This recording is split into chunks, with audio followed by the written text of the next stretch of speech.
Historia na chimbuko la mgogoro wa Marekani na Irani. Uhusiano wa Marekani na Irani ulianza kwa karibu sana katika karne ya 20, hasa baada ya vita vya pili vya dunia, wakati Marekani iliona Irani kama mshirika muhimu wa kimkakati kutokana na mafuta na nafasi yake ya kijiografia.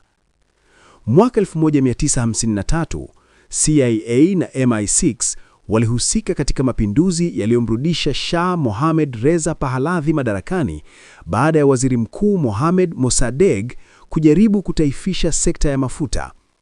Tukio hili lilijenga chuki ya muda mrefu dhidi ya Marekani.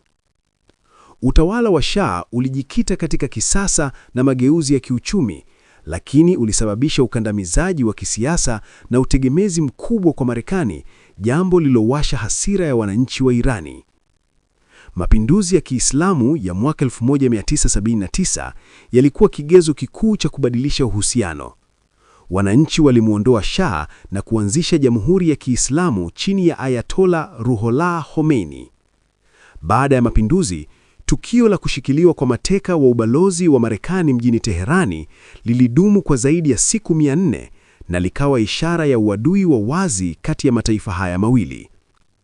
Marekani ilijibu kwa vikwazo vya kiuchumi na kisiasa na kuanza kuiona Irani kama adui wa moja kwa moja katika Mashariki ya Kati.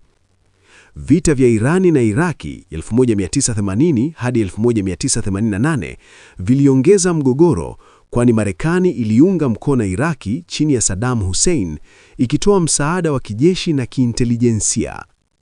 Irani iliona msaada huo kama ushahidi wa Marekani kutaka kuangamiza mapinduzi ya Kiislamu, na chuki dhidi ya Washington ikaongezeka. Baada ya vita, Marekani iliendelea kuiweka Irani katika orodha ya dola za uasi, ikishutumu uunga mkono wa Irani kama makundi kama Hezbollah na Hamasi.